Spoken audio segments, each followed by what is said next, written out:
Presented by the Common Sense Institute, welcome to Common Sense Digest, the podcast that seeks to inject a little common sense into Iowa's policy discussion. Here's your host, Earl Wright. Welcome to Common Sense Digest podcast. My name is Earl Wright. I am chairman of the board of Common Sense Institute and your host for today.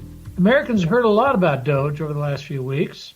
The White House so-called Department of Government Efficiency, run by Tesla CEO Elon Musk, has made headlines for its efforts to cut wasteful spending from the federal government. But Iowa was doing DOGE before DOGE was popular.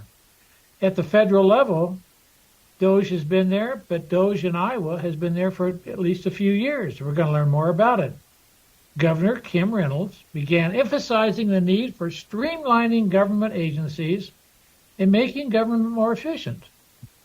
In 2022, the legislature passed House File 2317, enacting what the governor called alignment, quote unquote. By streamlining government and making it more efficient, the initiative saved the state $217 million in the first 18 months. That's a little less than 3% of the entire budget, but watch this and listen to this podcast and see what an impact of finding that $217 million, or a little less than 3% of the budget, has done for Iowa. Recently, the governor announced the creation of DOGE task force to help Iowa to build on this success. Joining me today to talk more about Iowa's DOGE and discuss CSI's recent research on the topic is Ben Murrey, Director of Policy and Research for CSI Iowa. Ben, great to have you on board today. Thanks, Earl. Let's start off. What is Iowa's DOGE? Is it different than what we see at the federal level? But talk to us about the uniqueness of what you have in Iowa. Yeah, glad to. And obviously, this will be the topic of the podcast, so we'll get more into it. I'm just going to maybe start with an overview. Governor Reynolds, the current governor of Iowa, she came in and started really making some big changes. Tax reform, started reforming the tax code, lowering tax rates, income tax rates. But she also started looking at improving government efficiency. As far as I know, she was looking at that and talking about it as far back as 2021 at least, if not sooner. The idea that she had, this is long before DOGE was a thing. I think DOGE was a meme coin at that time that people were talking about, but it wasn't something that you saw at the federal level. And she was talking about this idea of government, she called it government alignment. In 2023, she was able to propose, and the legislature enacted a bill, you mentioned that codified the idea of streamlining government. And she started working on that. Her agency started working on that. She condensed several agencies down into fewer agencies where she saw just redundancies that weren't necessary. She did various things. Obviously, it was her team across the state agencies helped get that done. They expected around $200 million of savings over 4 years. And they ended up getting that in just the first 18 months through alignment. And then, as we all know, within, what was it, a couple years, maybe a year and a half of her doing that, you start hearing Elon Musk and the Trump team talking about DOGE.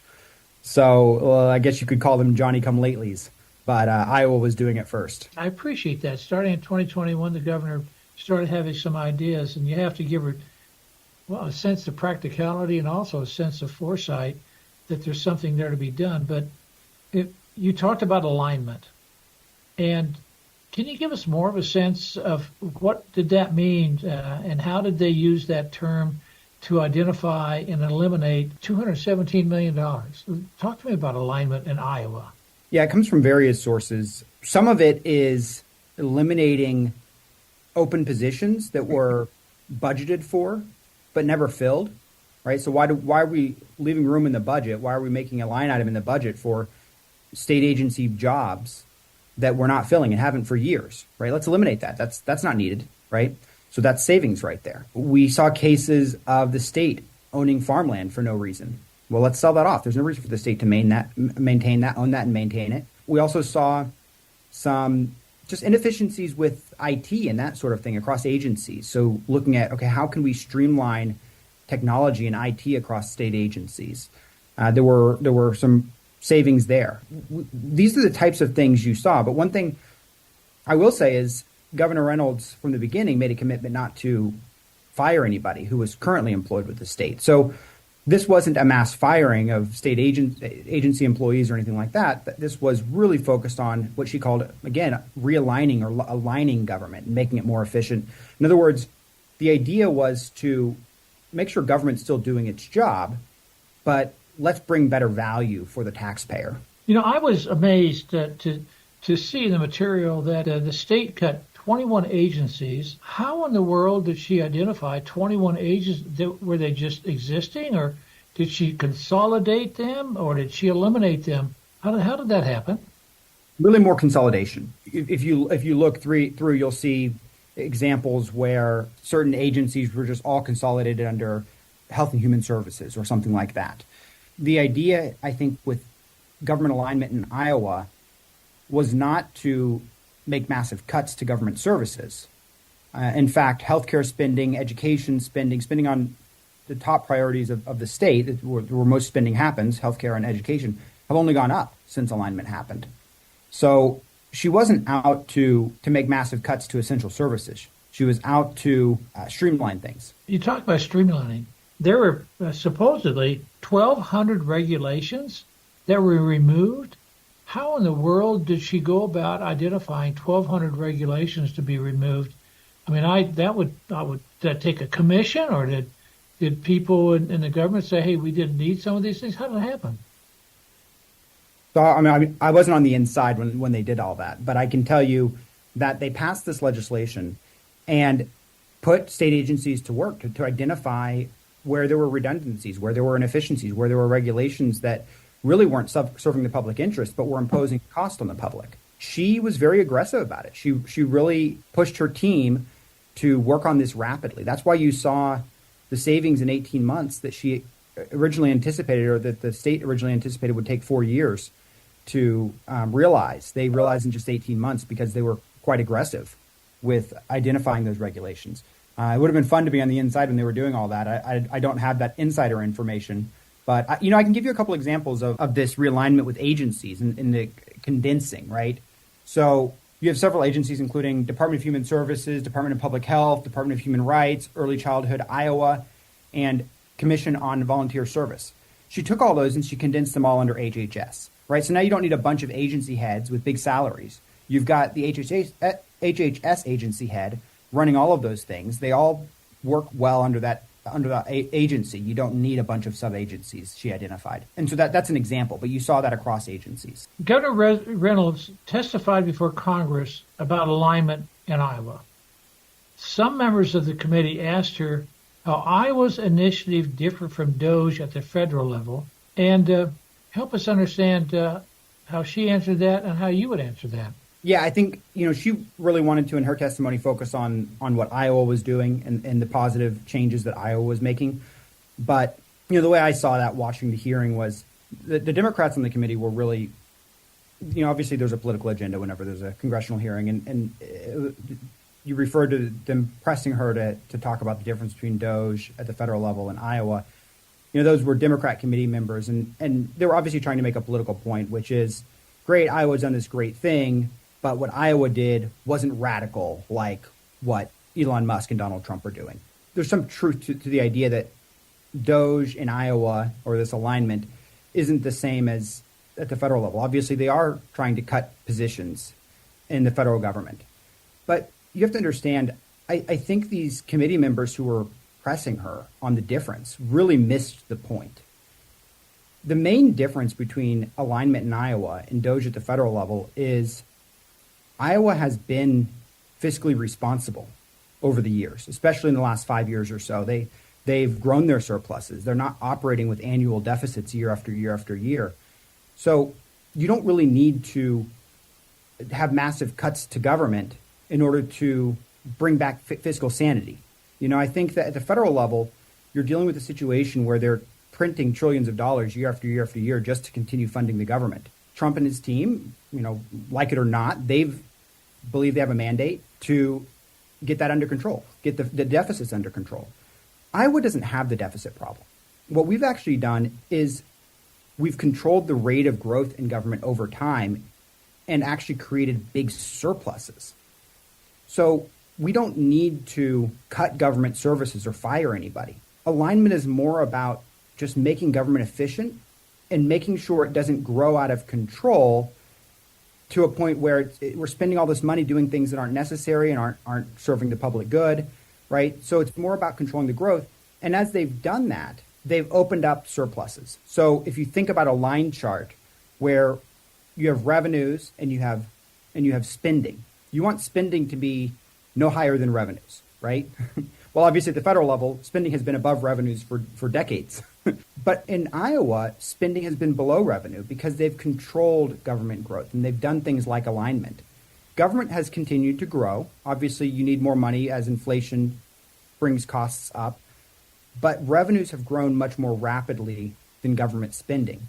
And so as you see those two lines, revenue and spending, diverge from one another, with revenue growing faster, you open up a gap, and that gap is a surplus. And then, and we're going to get into this, I'm sure, but that's where the real benefit comes from, is you open up that gap and it allows you to cut taxes and return the savings back to taxpayers without needing to cut government services. Let's get into that, because you've written a report which I think covers it very, very nicely, and you've done it with a previous report with regards to a couple of different scenarios. But you issued a report, CSI Iowa did, called Iowa's DOGE, How State Government Alignment is Returning Money Back to Iowans and Contributing to the State's Economy, referring to that surplus you're talking about and the savings that occurred.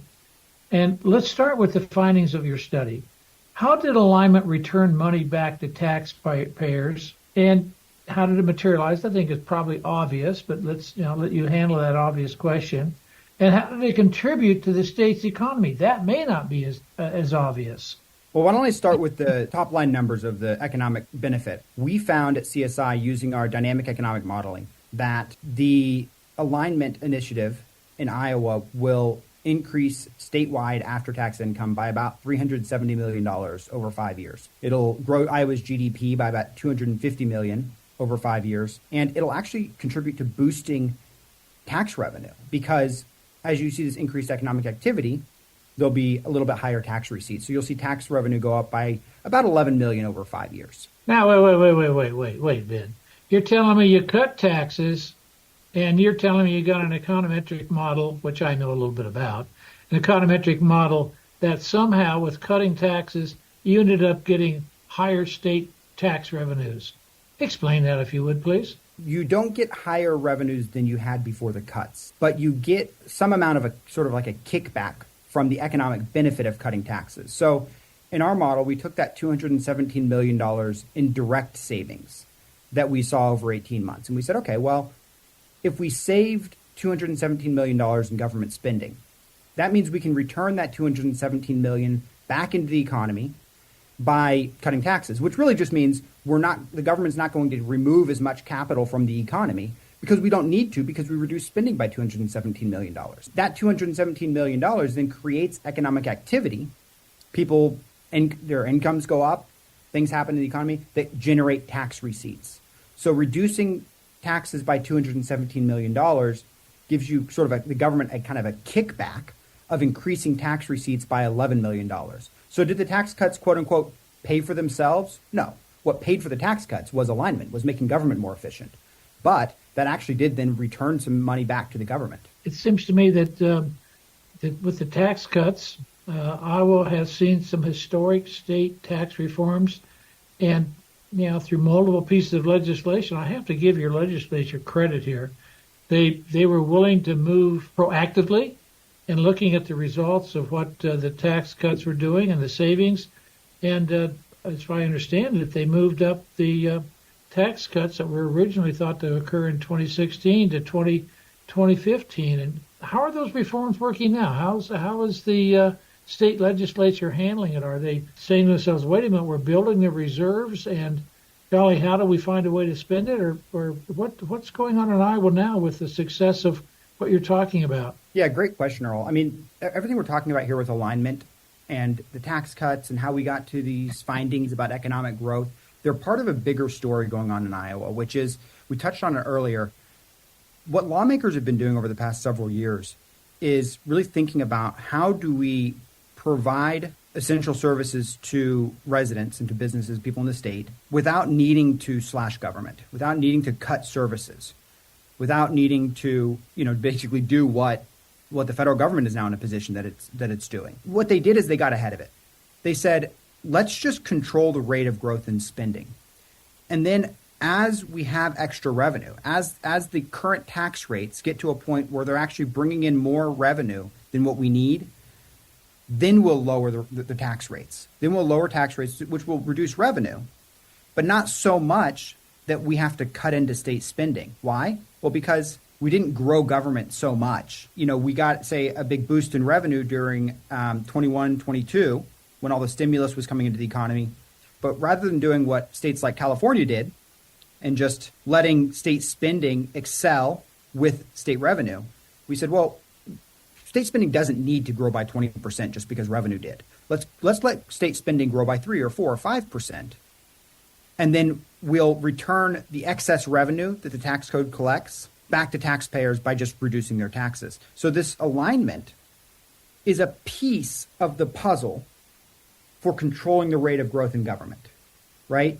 The first thing to do is just don't create a bunch of new permanent spending programs that you can't continue to afford over the long term. That's number one. But number two is we can control the rate of growth in government by making it more efficient. That was alignment.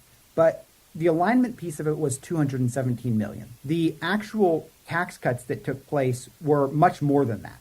So you have to understand the alignment as just being a piece of the larger puzzle. But the game plan is let's responsibly cut taxes over time by letting surpluses accumulate and then returning that money back to taxpayers without cutting into government spending. Seems to me that possibly, Ben, you're running a bit of risk here. That wait a minute, maybe you're being a little bit too optimistic about the future, where you could run a risk that you get a hiccup with regards to the revenue growth for the state, and all of a sudden you don't have enough of your reserves to handle what may be a shortfall. Tell me how you've handled that, or how you look at that, so that you know you haven't cut taxes too aggressively.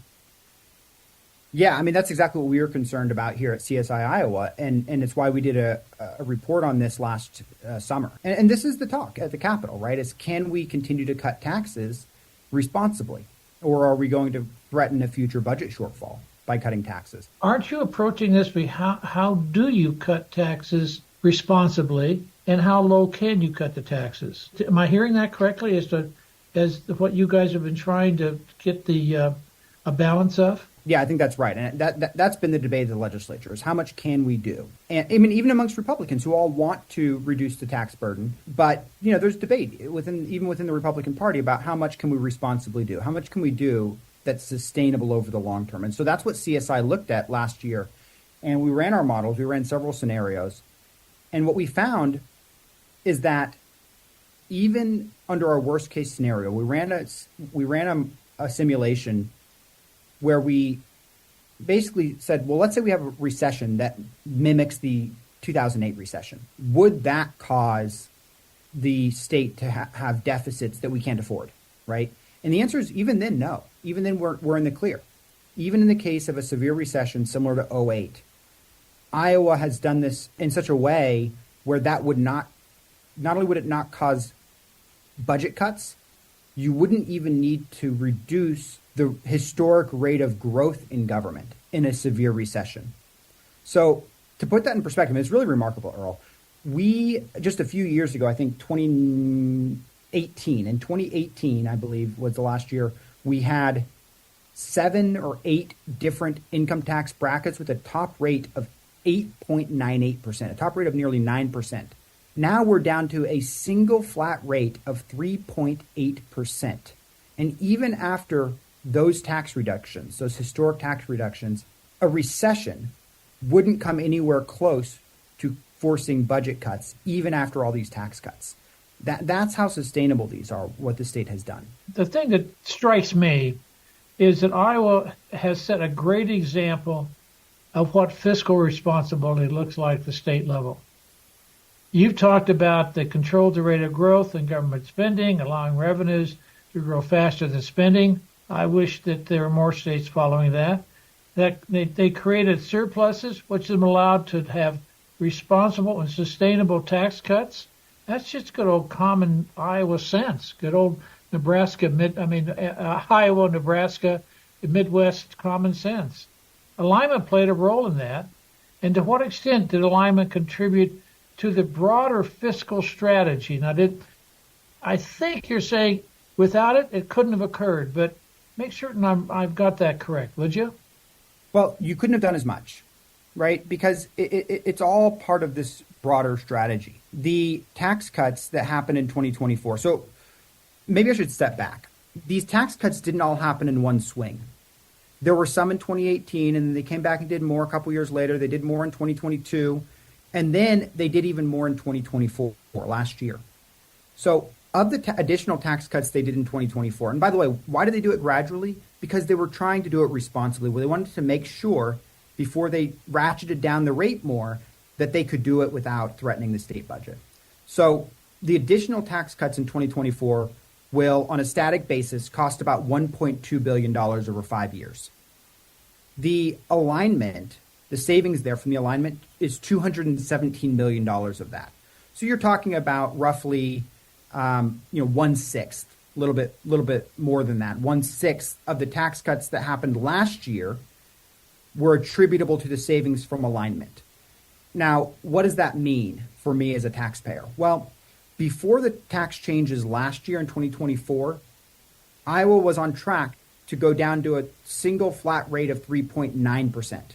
In 2024, they said, well, we can now take it down to 3.8% instead. The savings from alignment effectively allowed the state to go down to that 3.8% instead of 3.9% 2 years sooner, right? So that's the real impact there. Is, if it weren't for alignment, it would be another 2 years before we were down to that 3.8% rate. We would still be at 3.9%.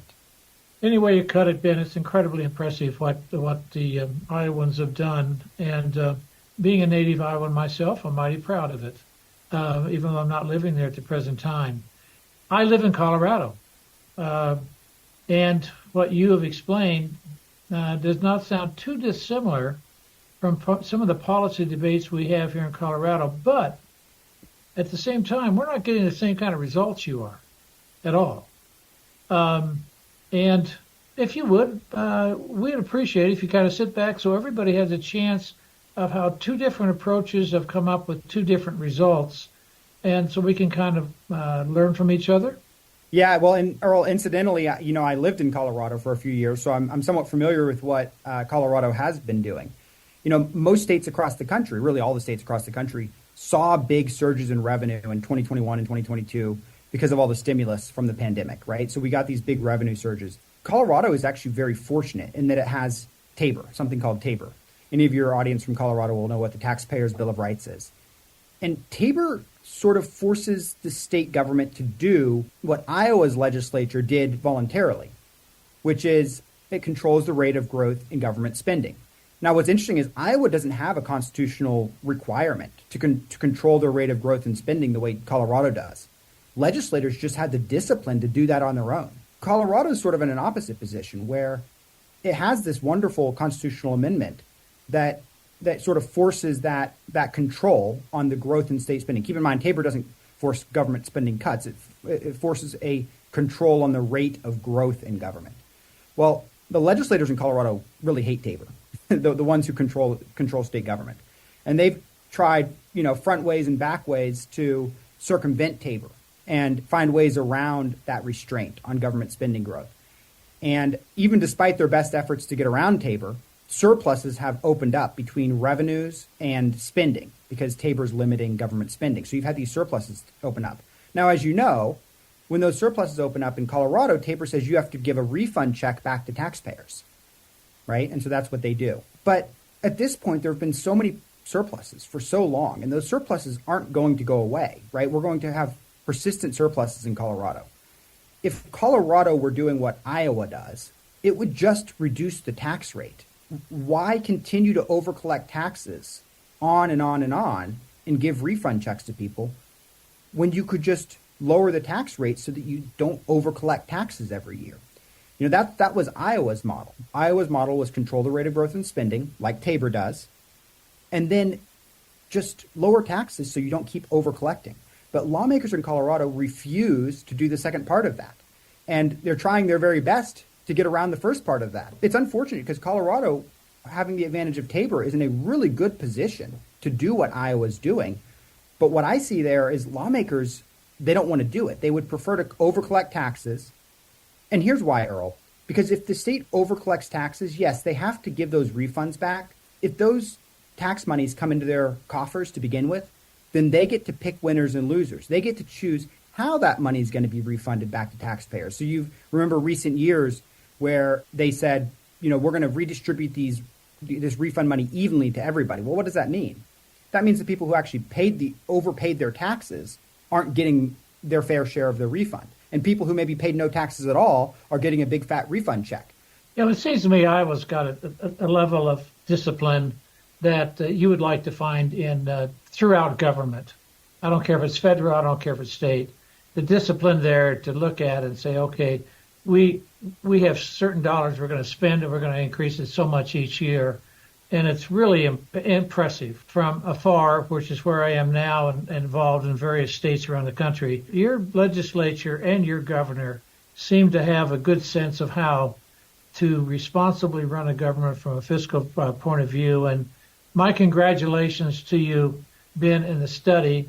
I've had a chance to talk to the governor ever so, recently, and she is incredibly appreciative of some of the work that we've done at CSI.